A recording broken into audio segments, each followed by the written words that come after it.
গোপনে কলকাঠি নাড়ছে আমেরিকা, ট্রাম্পের কাছে মোদির বেদনা।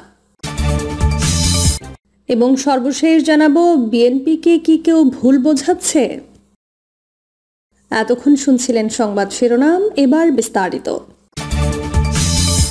গোপনে কলকাঠি নাড়ছে আমেরিকা, ট্রাম্পের কাছে মোদির বেদনা। মোদি এবং ভারতের নীতি নির্ধারকদের উচিত হবে বাংলাদেশ নয়, ভারতকে নিয়ে উদ্বিগ্ন থাকা। আমেরিকার প্রেসিডেন্ট ডোনাল্ড ট্রাম্পের সঙ্গে ভারতের প্রধানমন্ত্রী নরেন্দ্র বৈঠক ছিল মোদির জন্য চরম শিক্ষার বিষয়। আনন্দবাজার পত্রিকার ভাষায়, ট্রাম্পের কাছে বাংলাদেশের ব্যাপারে নালিশি সুরে উদ্বেগ প্রকাশ করলেও মোদি আশানুরূপ সাড়া পাননি, বরং ট্রাম্প মোদিকে নিরাশ করেছেন। আনন্দবাজার জানায়, মোদি বাংলাদেশ প্রসঙ্গে কথা বলতে শুরু করলেই ট্রাম্প মোদিকে জানান তিনি বাংলাদেশের পরিস্থিতি সম্পর্কে অবগত। শেখ হাসিনা সরকারের পতনের পর অনেকে দাবি করছিলেন বাংলাদেশের অভ্যন্তরীণ রাজনীতিতে গোপনে কলকাঠি নাড়ছে আমেরিকা। মোদির সঙ্গে আলোচনার শুরুতে ট্রাম্প জানিয়ে দেন বাংলাদেশের পরিস্থিতিতে আমেরিকার কোনো হাত নেই।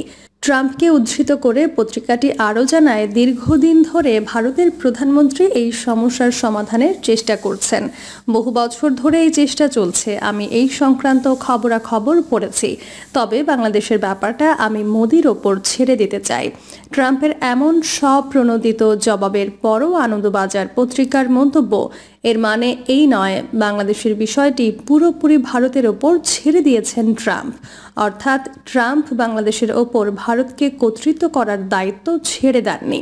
কারণ শেখ হাসিনা ভারতের ইচ্ছায় ব্যবস্থাপনায় ভারতে পালিয়ে যাওয়ার পর মোদি ট্রাম্পের কাছে উদ্বেগ জানানোর কোনো যুক্তিই ছিল না। কিন্তু মোদি সেই বোকামিটাই করলেন। মোদির ধারণা ছিল এমন অভিযোগের পর ট্রাম্প বাংলাদেশের বিরুদ্ধে মোদির সঙ্গে সুর মেলাবেন। বাস্তবে তা হয়নি। মোদি ট্রাম্পের কাছে বাংলাদেশের দুঃসাহসী মানুষের বিরুদ্ধে নালিশ করে মূলত অপমানিত হয়েছেন। ট্রাম্প মোদিকে স্পষ্ট বলে দিয়েছেন বাংলাদেশ আমেরিকার নির্দেশে চলে না এবং এদেশের মানুষকে ভারতের ইচ্ছামতো চলতে বলার কিংবা ভারতের করদ রাজ্যে পরিণত করার দায়িত্ব আমেরিকার নয়। ট্রাম্পের কাছে বাংলাদেশের বিরুদ্ধে নালিশ করার কোনো কারণই বাস্তবে ছিল না।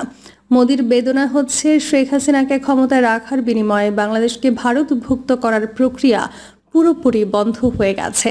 হাসিনার উৎখাত ও পালিয়ে যাওয়াকে বাংলাদেশের মানুষ বিজয় তথা তাদের দ্বিতীয় স্বাধীনতা হিসেবে উদযাপিত করেছে, যা তারা যে কোনো মূল্যের বিনিময়ে রক্ষা করতে দৃঢ় প্রতিজ্ঞ। আমেরিকা সহ সারা দুনিয়ার মানুষ দেখেছে ভারত বাংলাদেশে শেখ হাসিনাকে ক্ষমতায় বসিয়ে মানবেতর অত্যাচার ও গণহত্যা এমনকি জবরদখল চালিয়েছে। বাংলাদেশিরা তাদের স্বদেশে ছিল পরাধীন। ধর্ম বর্ণ নির্বিশেষে সারা দুনিয়ার স্বাধীনতাকামী মানুষ বাংলাদেশের নিরীহ জনগণের ওপর ভারতের এমন আচরণে ক্ষুব্ধ হয়েছিল। তাই সারা বিশ্বের মানুষ আমাদের বন্ধুতে পরিণত হন। বিশ্ববাসী দেখেছে আমরা কারো কোনো ক্ষতি করিনি, কারো ক্ষতি করার ইচ্ছাও আমাদের নেই। ভারতে মুসলমানদের বিরুদ্ধে পরিচালিত নির্যাতন, দুর্দশা এবং দাঙ্গা এবং বাংলাদেশে হিন্দুদের স্বাচ্ছন্দ্য ও নিরাপদ জীবন প্রমাণ করে মুসলমান ও হিন্দুদের মধ্যকার পার্থক্য কত ব্যাপক। বাংলাদেশে মুসলিম অমুসলিমদের মধ্যে কোনো বিরোধ নেই, কোনো পার্থক্য নেই। আমরা কাউকেই সংখ্যাগুরু কিংবা সংখ্যালঘু হিসেবে আচরণ করি না। আমরা সবাই সমান। সারা দুনিয়ার বিবেকবান মানুষের কাছে আমাদের সুনাম ও গ্রহণযোগ্যতা আছে। শেখ হাসিনার মতো দেশদ্রোহীকে ক্ষমতাচ্যুত হওয়ায় বাংলাদেশ হাতছাড়া হওয়ার কারণেই বাংলাদেশের বিরুদ্ধে মিথ্যা অভিযোগ প্রচার করছে ভারত। বাংলাদেশে হিন্দুদের বিরুদ্ধে দাঙ্গার মিথ্যে গুজব ছড়াচ্ছে। দেশদ্রোহী এবং ইসকনের খুনিদের ধর্মীয় সন্ন্যাসী হিসেবে দাবি করে তাদের বিচার বন্ধের পায়তারা জানাচ্ছে। আর বাংলাদেশের জনগণের দ্বিতীয় স্বাধীনতার ফসল ডক্টর মোহাম্মদ ইউনূস সরকারের পতন ঘটানোর জন্য দিবারাত্রি 24 ঘন্টায় সারা বাংলাদেশে অশান্তি, হানাহানি, হরতাল, অবরোধ, অবস্থান, ধর্মঘট এমনকি খুন খারাপি চালিয়ে যাচ্ছে ভারত সরকার। 1947 সাল থেকে আমরা মোদির যন্ত্রণায় ভুগছি। 1971 সালে পাকিস্তান ভেঙে বাংলাদেশ গড়ার পরও ভারত আমাদের শান্তিতে থাকতে দেয়নি।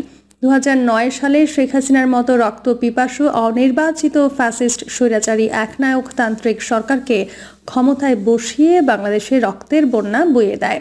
2024 সালে জুলাই আগস্ট বিপ্লবে এদেশের ছাত্র যুব জনতা ভারতের দাসীকে তাড়িয়ে দিয়ে দেশকে আবার স্বাধীন করেছে।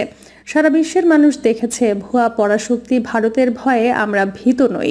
সারা দুনিয়ার মানুষ দেখেছে এবং ভবিষ্যতেও দেখবে ভারতের হুমকির কাছে নথি স্বীকার করে বাংলাদেশের স্বাধীনতার সার্বভৌমত্ব ও পৃথক অস্তিত্বকে ভারতের দখলে যেতে দেবে না।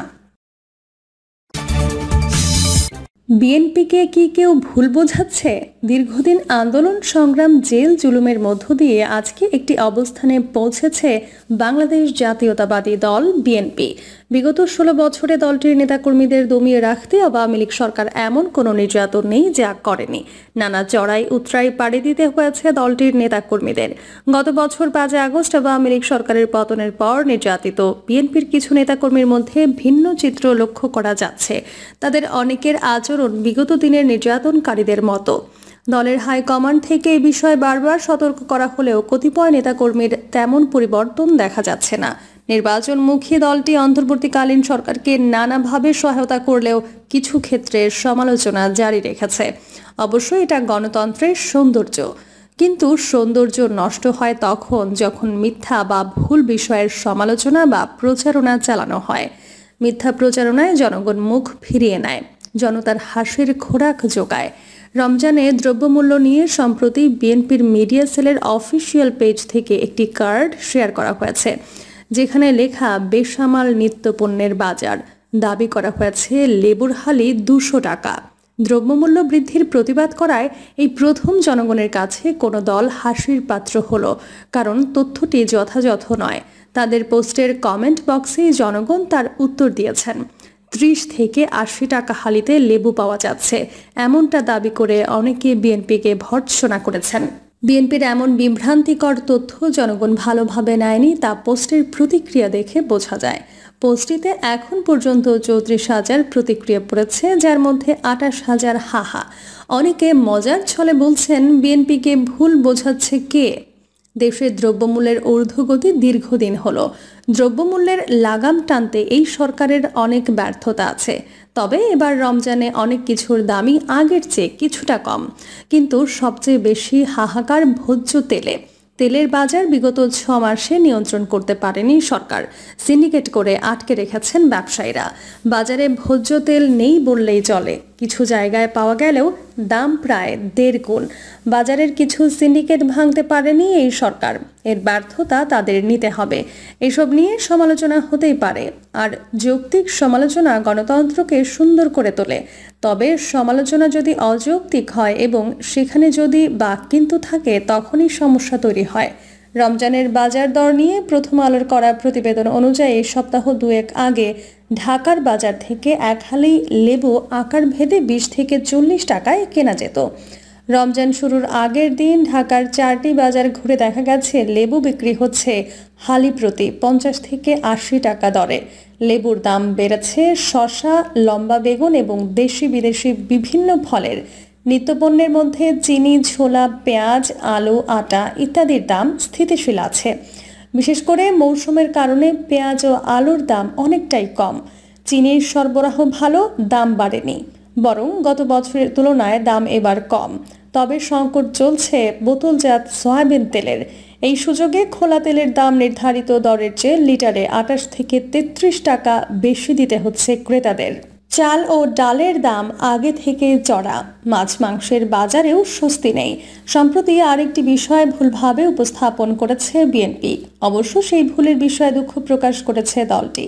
বিসিএস প্রশাসন কল্যাণ সমিতির ভবনে বোমা হামলায় একজন নিহত ও একজন গুরুতর আহত হয়েছেন উল্লেখ করে বিএনপি মহাসচিব মির্জা ফখরুল ইসলাম আলমগীর একটি বিবৃতি দিয়েছিলেন। তবে ঘটনাটি বোমা হামলার ছিল না, মূলত সেটা ছিল এসি বিস্ফোরণের ঘটনা। দলটির নতুন এক বিবৃতিতে জানায়, আগের বিবৃতিটি ভুল তথ্যের ওপর ভিত্তি করে দেওয়া হয়েছিল। দুঃখ প্রকাশ করলেও বিএনপির উচ্চ পর্যায় থেকে এমন ভুলভাল তথ্যের ব্যাপক সমালোচনা করেছেন নেটিজেনরা। সবার প্রশ্ন, এমন স্পর্শকাতর বিষয়ে ভালোভাবে তথ্য যাচাই না করে কিভাবে এমন বিবৃতি দেয় তারা? কে বা কারা তথ্য দিচ্ছে তাদের উদ্দেশ্য কি? এতে বিএনপির সুনাম নষ্ট হচ্ছে, বই বাড়ছে না।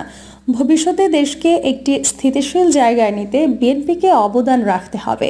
দেশে নানা ষড়যন্ত্র হচ্ছে, এসব বুদ্ধি দিয়ে মোকাবেলা করতে হবে।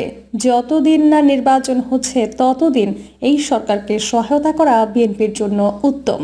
অন্যথায় অন্য পক্ষ এই সরকারকে ব্যর্থ করে দেওয়ার চেষ্টা চালাবে, আর এই সরকার ব্যর্থ হলে দেশের বড় ক্ষতি হয়ে যাবে। তাই বিএনপিকে এমন অযৌক্তিক বা ভুল তথ্য প্রচার থেকে বিরত থাকতে হবে। প্রিয় দর্শক, এই ছিল এখনকার সর্বশেষ সংবাদ। আপডেট সব সংবাদ পেতে চ্যানেলটি সাবস্ক্রাইব করে বেল আইকনটি ক্লিক করে রাখুন।